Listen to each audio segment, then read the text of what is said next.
Hi friends, welcome back to Fatafat English with Abhishek sir. दोस्तों, आज इस वीडियो में मैं आपके साथ शेयर करने वाला हूं 11 tips to speak English in 30 days. 30 days में आप कैसे घर पे रहते रहते फ्लुएंट बन सकते हैं, कैसे आप अंग्रेजी बोलना सीख सकते हैं। दोस्तों, यदि आप एक स्कूल स्टूडेंट हैं, आप कॉलेज स्टूडेंट हैं, आप कोई जॉब करते हैं, आप कोई बिजनेस करते हैं, या फिर आप एक हाउस वाइफ हैं, या फिर आप एक प्रोफेशनल हैं, और इंग्लिश बोलना सीखने की कहीं ना कहीं आपको ज़रूरत पड़ती ही है, और आप बहुत दिनों से कोशिश भी कर रहे हैं कि कोई तरीका ऐसा मुझे मिल जाए जिससे मैं जल्दी से जल्दी इंग्लिश बोलना सीख जाऊं। तो इस वीडियो में मैं आपके साथ शेयर करने वाला हूं 11 tips to speak English right from the comfort of your own house. अपने घर पे रहकर ही आप इन टिप्स को यदि फॉलो करेंगे तो आप इंग्लिश में फ्लुएंट हो जाएंगे। और हाँ, यदि आप इस चैनल को पहली बार देख रहे हैं तो आप इसे अभी सब्सक्राइब कर लें और नोटिफिकेशन बेल प्रेस करके ऑल पर भी क्लिक कर लें, ताकि फ्यूचर में आने वाले मेरे सारे वीडियोस का लिंक आपसे मिस ना हो जाए। चलिए शुरू करते हैं। दोस्तों, इंग्लिश बोलना सीखना आपकी जरूरत है, आप ये अच्छे से समझते हैं, लेकिन कई बार ऐसा होता है कि हम जरूरत तो समझते हैं लेकिन हम एक्शन नहीं ले पाते। हमने कभी पास्ट में एक्शन लेने की कोशिश भी की, लेकिन 1-2 दिन 4 दिन करने के बाद हमने एक्शंस ही लेने बंद कर दिए। दोस्तों, सबसे पहले आपको ये डिटरमाइन करना पड़ेगा, आपको ये पक्का करना पड़ेगा कि आप अंग्रेजी बोलना सीखना चाहते भी हैं या नहीं। ज्यादातर लोग YouTube पर आते हैं, वीडियोस को थोड़ा सा 2-4-5 मिनट तक देखते हैं and they do not take any action. वो एक्शन नहीं लेते। एक्शन लेने से कई बार उन्हें डर लगता है, और ये जो डर है ये उन्हें आगे बढ़ने से रोकता है, तरक्की करने से रोकता है, उन्हें इंग्लिश में फ्लुएंट और कॉन्फिडेंट बनने से रोकता है। तो इस डर को खत्म कीजिए और बने रहिए मेरे साथ इस वीडियो में एंड तक। यदि आपने इन 11 टिप्स को एज इट इज फॉलो कर लिया, जैसा मैंने आपको इस वीडियो में बताया है, यदि आप 11 टिप्स को फॉलो करते हैं तो ऑफ कोर्स आपकी इंग्लिश में फ्लुएंसी बढ़ जाएगी, आपका कॉन्फिडेंस भी थोड़ा बढ़ जाएगा, और ऑफ कोर्स दोस्तों आपको इंग्लिश बोलना सीखना आसान भी लगने लगेगा।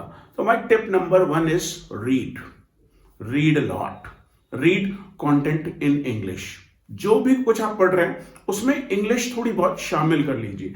मैं मानता हूं ये डिफिकल्ट होगा, शुरू में आपका मन नहीं लगेगा, आप पढ़ने बैठेंगे, आप बोर हो जाएंगे, लेकिन ऑफ कोर्स जिंदगी में यदि आप कोई स्किल डेवलप करना चाहते हैं तो फिर आपको स्टेप तो लेने ही पड़ेंगे, चाहे वो कार ड्राइविंग का स्टेप हो, चाहे वो कुकिंग का स्टेप हो, चाहे वो गिटार प्ले करने का स्टेप हो, आपको एक्शंस तो लेने ही पड़ेंगे।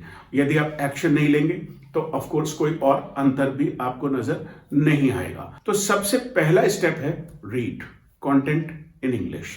अब सवाल यह है कि सर क्या पढ़ें? Read text books in English. English में टेक्स्ट बुक्स को पढ़िए। टेक्स्ट बुक्स वो होती हैं जो हमारे स्कूलों में लगी होती हैं। बच्चे कहीं ना कहीं, छोटे बच्चे आपके आसपास में होंगे। छोटे बच्चे या तो आपके अपने घर में होंगे, नहीं तो आपके अड़ोस पड़ोस में रहते होंगे, आपके किसी फ्रेंड के बच्चे होंगे। उनका पुराना सिलेबस ले लीजिए, उसमें जो भी टेक्स्ट बुक्स हैं उनको थोड़ा थोड़ा पढ़ना शुरू करिए। अब आप सोच रहे होंगे सर मैं बड़ा हो गया हूं, उन टेक्स्ट बुक्स को मैं पढ़ूंगा तो क्या मुझे अजीब नहीं लगेगा? हाँ दोस्तों, आपको अजीब लग सकता है, लेकिन of course this is the first step. आपको इंग्लिश के बेसिक्स सीखने के लिए, इंग्लिश में सेंटेंसेस का फॉर्मेशन सीखने के लिए, बेसिक फॉर्मेशन सीखने के लिए आपको शुरू से ही शुरू करना पड़ेगा।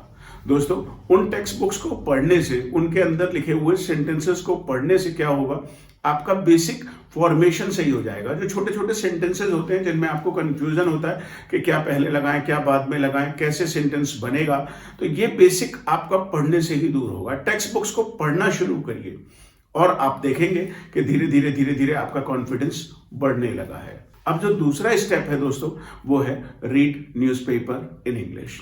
आप कहेंगे क्या मजाक कर रहे हो सर, इंग्लिश का न्यूज़पेपर मैं कैसे पढ़ लूंगा, अभी मुझे तो समझ ही नहीं आता। दोस्तों, यदि हम हिंदी की बात करें या आप किसी और भाषा को बोलते हैं, उस भाषा की बात करें, तो आपने जब पढ़ना शुरू किया था तो आपको वो समझ में नहीं आती थी। धीरे धीरे जैसे जैसे आप बड़े हुए, आपका कॉन्फिडेंस बढ़ता गया और आपको वो समझ में भी आने लगी।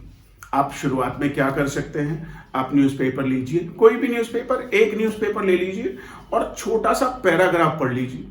आप जब देखेंगे कि आपने 1 दिन पढ़ा, 2 दिन पढ़ा, 3 दिन पढ़ा, तो आपको धीरे धीरे उसकी वोकैबुलरी समझ में आने लगेगी, सेंटेंस फॉर्मेशन यहां से भी समझ आने लगेगा। और धीरे धीरे आप देखेंगे कि अभी आपको, यदि आपने 10 लाइन्स पढ़ी हैं तो आपको 2-3 लाइन्स का मीनिंग समझने के बाद पूरा पैराग्राफ समझ में आ जाएगा आखिर किस बारे में बात हो रही है, और ये धीरे धीरे आपकी हैबिट में आ जाएगा। दोस्तों, न्यूज़पेपर पढ़िए। अब कोई भी न्यूज़पेपर ले लीजिए। अब आप कहेंगे कि सर मैं टाइम्स ऑफ इंडिया पे जाऊं, या मैं हिंदू पे जाऊं, या मैं हिंदुस्तान टाइम्स पढूं, मैं कौन सा न्यूज़पेपर पढूं? यार, you can read any newspaper, it makes no difference. इससे कोई अंतर नहीं पड़ता कि आप कौन सा न्यूज़पेपर पढ़ेंगे। आप कोई सा भी उठाइए और उसे पढ़ना शुरू कीजिए। न्यूज़पेपर की सबसे खास बात क्या है? आज जो भी न्यूज़ छपेगी, कल को फिर उसके जैसी ही न्यूज़ छपेगी, परसों को फिर उसके जैसी ही न्यूज़ छपेगी। तो वोकैबुलरी एक दिन आएगी, दूसरे दिन आएगी, सेम वोकैबुलरी। तो आपकी वोकैबुलरी की जो प्रॉब्लम है, जो वोकैब की प्रॉब्लम है, जो इंग्लिश में वर्ड्स की प्रॉब्लम है, आप कहते हैं कि सर मैं पढ़ता हूं भूल जाता हूं, या राइट टाइम पर राइट वर्ड निकल के नहीं आता मुंह से, सारी दिमाग में है लेकिन वो निकलती नहीं। तो ऑफ कोर्स दोस्तों, धीरे धीरे वो सारी वोकैबुलरी आपके माइंड में एक जगह बना लेगी और इंग्लिश आपके लिए आसान हो जाएगी।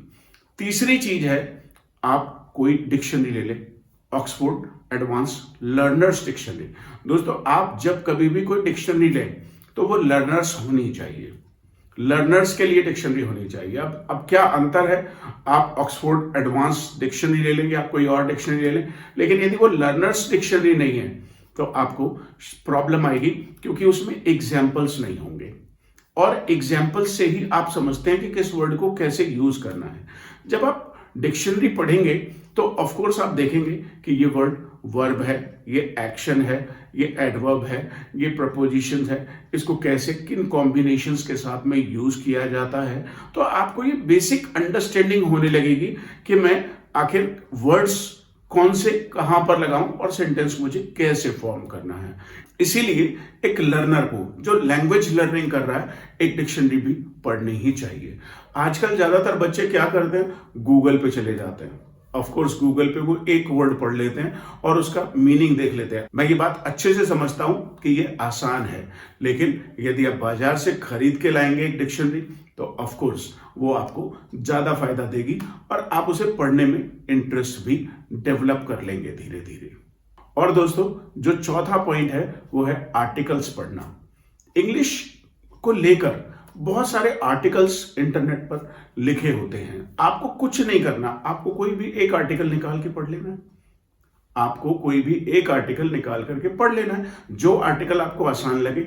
How to speak English in 30 days, phrasal verbs in English, stories in English, right, idioms in English, कुछ भी, how to learn English grammar, how to learn English vocabulary. English के साथ अपना नाता जोड़ लीजिए, बना लीजिए, इसे परमानेंट कर लीजिए। धीरे धीरे आप पाएंगे कि आपका कॉन्फिडेंस भी बढ़ गया है। दोस्तों, मैंने ऐसे स्टूडेंट्स को देखा है अपनी लाइव क्लासेस में, जहां मैं अपने सामने बिठाकर लोगों को सिखाता था कि उन्हें कुछ भी नहीं आता था, लेकिन उन्होंने लगातार संघर्ष किया, लगातार एक्शन लिया, मेरी बात को माना, और आज वो लोग अच्छी जॉब्स कर रहे हैं। और इंग्लिश तो उनके लिए ऐसा है मानो बच्चों का खेल। तो ऑफ कोर्स दोस्तों, इनपुट यदि नहीं जाएगा, देखिए मैंने आपको 4 चीजें बताई जिससे दिमाग में आपके इनपुट जाएगा।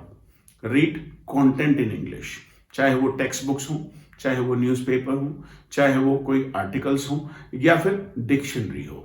यदि ये 4 टिप्स आपने फॉलो किए तो इससे आपको इनपुट मिल गया। अब दोस्तों, बात हो रही है आउटपुट की, कि आपको क्या करना चाहिए इंग्लिश बोलने के लिए। आपको कोई ऐसा व्यक्ति ढूंढना है जो आपसे बेहतर इंग्लिश जानता हो। Somebody who can speak better than you. Who is better than you? You can find a native speaker. आप किसी ऐसे व्यक्ति को भी ढूंढ सकते हैं जो नेटिव स्पीकर है इंग्लिश लैंग्वेज का, लेकिन ऐसे लोग मिलना मुश्किल है। तो आप अपने दोस्तों में, अपने रिश्तेदारों में, जिस भी व्यक्ति को इंटरेस्ट हो इंग्लिश बोलने में, या फिर आपकी क्लास में कोई ऐसा व्यक्ति हो जिसको इंग्लिश बोलने में इंटरेस्ट हो, तो आप उन्हें ढूंढ लीजिए। Join some English speaking institution, you will find some crazy guys, you will find the people who can speak English much better than you, जो आपसे बेहतर बोल सकते हैं। तो आपको इंग्लिश बोलने के लिए पार्टनर तो चाहिए ही, चाहे आप फेसबुक से ढूंढें, चाहे आप यूट्यूब पर वीडियोस देखें और पार्टनर्स बनाएं। आप चाहें तो शैडो टेक्निक का भी यूज कर सकते हैं। जब आप कहीं भी किसी इंग्लिश ट्रेनर को सुन रहे हैं तो फिर आप उसके पीछे पीछे बोलते रहिए। आप YouTube पर वीडियो देख रहे हैं तब भी आप पीछे पीछे बोल करके रिहर्सल कर सकते हैं। इससे आपका कॉन्फिडेंस बढ़ेगा। दोस्तों, अगला स्टेप है कि आपको कुछ लिखना चाहिए। जब आप इंग्लिश को इतनी सारी पढ़ेंगे तो आपको कुछ भी लिखना चाहिए। चाहे आप 2 लाइनों से शुरू करें, 2 से धीरे धीरे 3 हो जाएंगी, 4 हो जाएंगी, 6 हो जाएंगी और फिर आप 8-10 लाइनें लिख सकेंगे।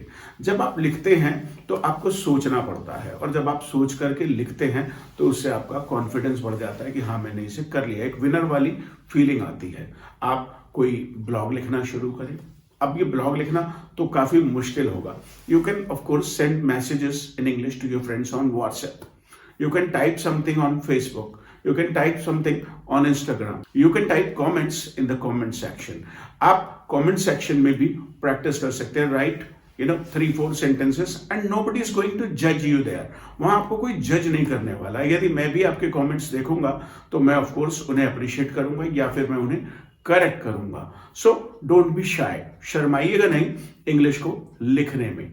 दोस्तों, लिखना शुरू कीजिए। चाहे आप कोई ब्लॉग लिखें या कोई SMS लिखें या कहीं कमेंट्स करें, आपको लिखना बेहद जरूरी है। You can keep a diary. आप कोई डायरी रख सकते हैं जिसमें आपने आज से लिखना शुरू किया, दिन भर में आपने क्या किया या क्या क्या हुआ आपके आसपास। ऑफ कोर्स जब आप लिखेंगे और आप देखेंगे कि 15 डेज हो गए हैं तो आप देखेंगे कि कितना अंतर आ चुका है। धीरे धीरे धीरे धीरे धीरे धीरे होती हुई जो प्रोग्रेस है वो दिखाई नहीं देती, लेकिन बाद में वो दिखाई देती है।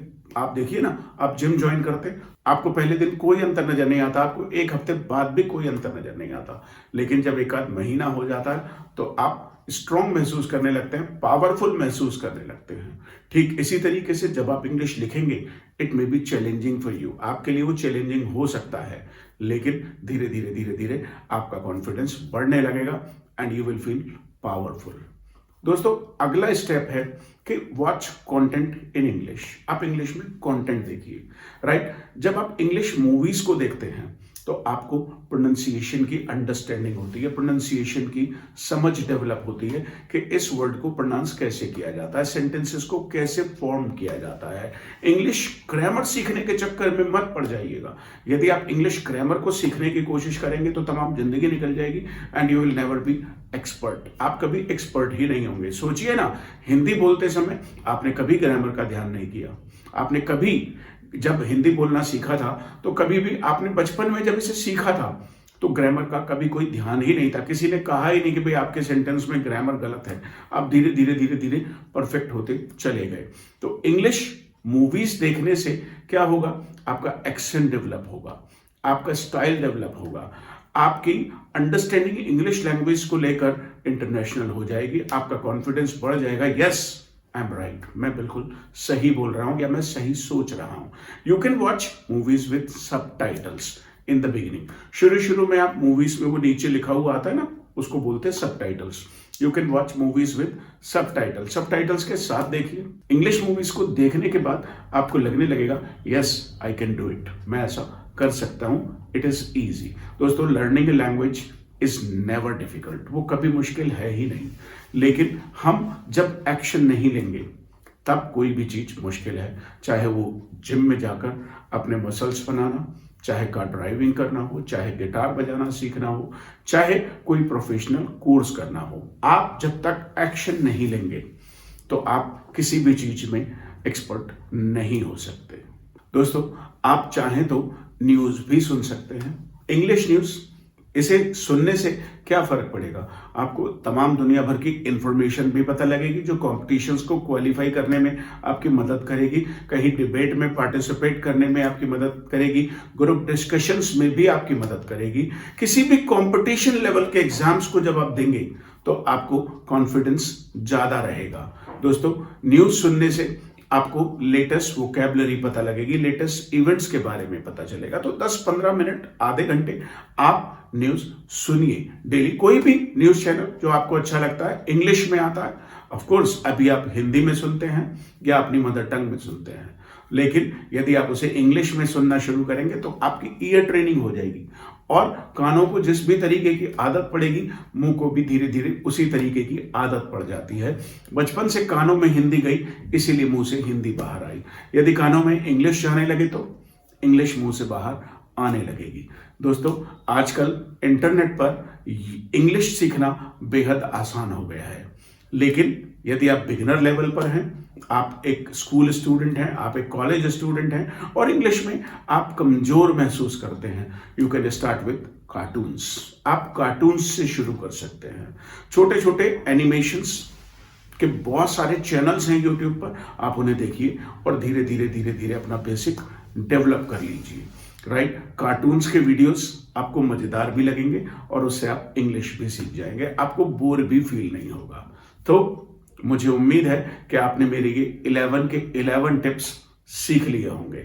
और दोस्तों, मुझे कमेंट्स में आपको जरूर बताना पड़ेगा कि आपको मेरा कौन सा टिप सबसे ज्यादा अच्छा लगा। और यदि आप चाहते हैं मैं किसी स्पेशल टॉपिक पर वीडियो बनाऊं तो मुझे कमेंट्स में जरूर बताइए। और यदि आपको ये वीडियो पसंद आया तो इसे अभी लाइक भी करिए। दोस्तों, मेरे इस चैनल पर इंग्लिश रिलेटेड बहुत सारी वीडियोस हैं जो आपको शायद इधर दिखाई देंगी या फिर आपको इधर दिखाई देंगी। इन वीडियोस को भी अपने खाली समय में देखना शुरू कर दीजिए। इंग्लिश के किसी भी एक चैनल को सब्सक्राइब कर लीजिए। जब भी आप उसे सब्सक्राइब करेंगे तो फिर आपके पास नोटिफिकेशन आने लगेगा, और जब भी नोटिफिकेशन आए तो आप उस वीडियो को जब भी आपको टाइम मिले उसे खोलिए, देखिए और एक्शन लेना शुरू करिए। Wish you all the best for speaking English fluently. मिलते हैं आपसे फिर एक शानदार वीडियो के साथ। Till then, good bye.